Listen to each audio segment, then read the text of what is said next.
नमस्कार। Star TV Bihar के live show में आपका एक बार फिर से बहुत बहुत स्वागत है। देखिए, हम जहां खड़े हैं बिहार विधानसभा, बिहार विधान परिषद, और बिहार विधान परिषद में आने के लिए जो अभी लड़ाई चल रही है यहाँ पर, वो बड़ी दिलचस्प हो गई है। किसका सिक्का चल रहा है?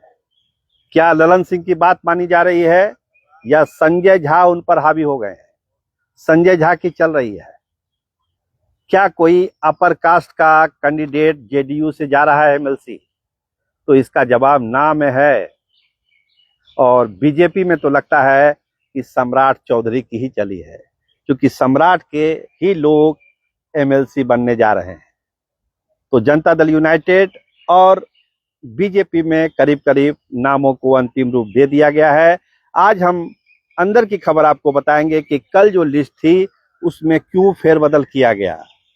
कल एक बातचीत हुई थी अमित शाह और नीतीश कुमार के बीच में, उसके बाद कुछ नामों को बदला गया है और ये तय हुआ है कि जो जनता दल यूनाइटेड है उससे कोई अपर कास्ट का कैंडिडेट एमएलसी नहीं बनेगा। इसीलिए नामों में फेरबदल किया गया है और यहीं पर ललन सिंह को झटका लगा है।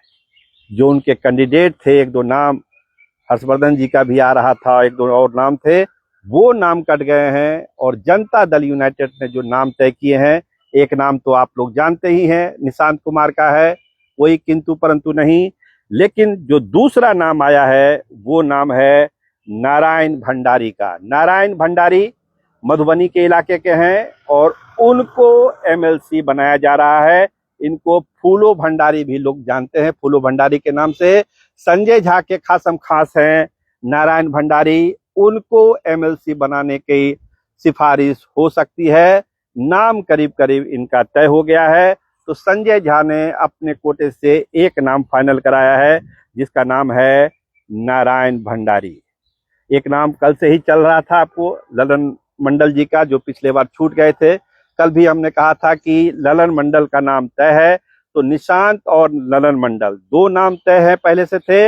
एक नया नाम जो जुटा है वो है नारायण भंडारी का, यानी फूलो भंडारी का, मधुबनी के इलाके से आते हैं, संजय झा के खासम खास हैं। तो यहाँ पर संजय झा लगता है बारी मारते आ रहे हैं। और जो चौथा नाम है, चौथा नाम जो नीतीश कुमार के खासम खास हैं, और वो नाम है नवीन आर्या का। नवीन आर्या चौथे उम्मीदवार हो सकते हैं एमएलसी के लिए, और उनके नाम को लगता है कि नीतीश कुमार ने अंतिम रूप दे दिया है। यानी निशांत कुमार, नारायण भंडारी, ललन मंडल और नवीन आर्या, ये चार नाम। देखिए, मैं फिर रिपीट कर रहा हूं, निशांत कुमार, ललन मंडल, नारायण भंडारी और नवीन आर्या, ये चार लोग एमएलसी कोटे, जदयू कोटे से एमएलसी बनाए जा रहे हैं। और इसमें लगता है कि ललन सिंह का दबदबा, प्रभाव या हस्तक्षेप इस चुनाव में खासकर कम दिख रहा है। सहमति जरूर उन्होंने दी होगी, लेकिन अपने लोगों को वो एडजस्ट नहीं कर पाए। तो जनता दल यूनाइटेड ने तो इस तरह से अपना फैसला किया, लेकिन बीजेपी में लगता है कि सम्राट चौधरी की ही चली है।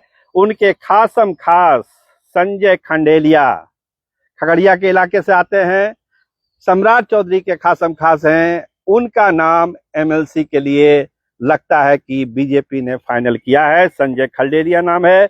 दूसरा नाम प्रेम रंजन पटेल का है। दो नामों में कोई कंफ्यूजन नहीं, संजय खंडेलिया। हालांकि सिद्धार्थ शंभू का भी नाम आता है, लेकिन संजय खंडेलिया जो है वो अभी नंबर 1 पर ट्रेंड कर रहे हैं। सम्राट जी के खासम खास हैं प्रेम रंजन पटेल दूसरा नाम, और एक अपर कास्ट जाना है बीजेपी से। दो नामों की चर्चा है, एक राजपूत बिरादरी से आते हैं, एक भूमियार बिरादरी से आते हैं। तो जो राजपूत बिरादरी से हैं उनका नाम है राजेंद्र सिंह, और जो भूमियार बिरादरी से हैं उनका नाम अभी नहीं खुल पाया है। अगले कुछ घंटों में उनका नाम भी खुल जाएगा। लेकिन इस जो अपर कास्ट वाले मामला है उसमें एक राजपूत या एक भूमियार में से कोई एक जाएगा। राजेंद्र सिंह का नाम हमने बताया राजपूत कोटे से। भूमियार कोटे से जो जाना है उनके नाम का भी ऐलान हम बताएंगे कि इस दोनों में से कौन एमएलसी जा रहे हैं। लेकिन एक ही जाएगा, या तो राजपूत कोटे से या फिर भूमियार कोटे से एमएलसी बनना है। तो ये तीन नाम, संजय खंडेलिया, प्रेम रंजन पटेल और राजेंद्र सिंह या कोई एक भूमिहार उम्मीदवार जाएगा बीजेपी के कोटे से। जनता दल यूनाइटेड के कोटे से मैंने आपको बताया नारायण भंडारी, ललन मंडल, निशांत तो हैं ही, ये नाम है, और नवीन आर्या, ये 4 नाम गए हैं जनता दल यूनाइटेड से और 3 नाम भारतीय जनता पार्टी से।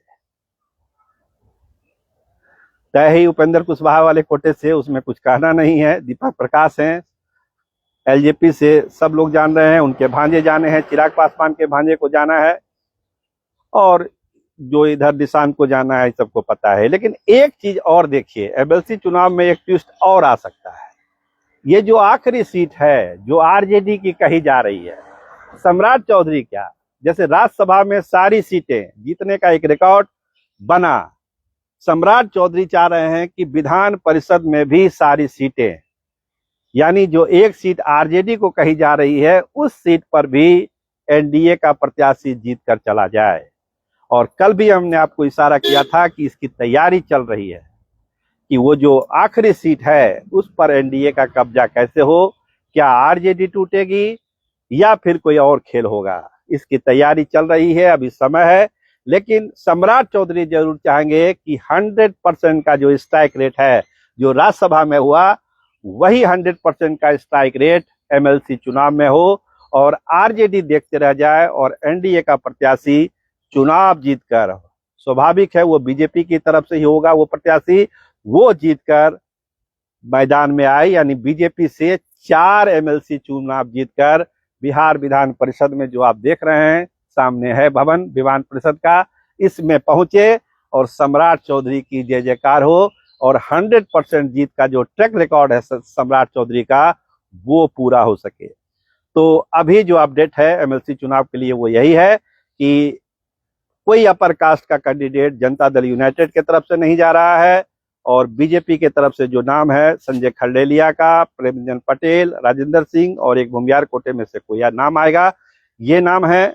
और जनता दल यूनाइटेड से मैंने आपको नाम बता दिया, एक बार फिर हम रिपीट कर दे रहे हैं कि संजय झा की चली, क्योंकि जो नारायण भंडारी हैं उनके खासम खास हैं, नवीन आर्या वो बन गए, ललन मंडल सहमति है, आप ललन मंडल को ललन सिंह का कोटा मान सकते हैं, लेकिन दूसरे कैंडिडेट के लिए ललन बाबू लगे हुए थे, वो पूरा नहीं हो सका। तो बहुत सारा घटनाक्रम हुआ है कल रात से लेकर अभी तक, अभी हो सकता है आगे भी कुछ हो, लेकिन अमित शाह और नीतीश कुमार के टेलीफोनिक बातचीत के बाद एमएलसी चुनाव में क्या क्या होगा ये तस्वीर लगभग साफ हो गई है। कैमरामैन विमल यादव के साथ मैं सरोज सिंह, धन्यवाद, नमस्कार।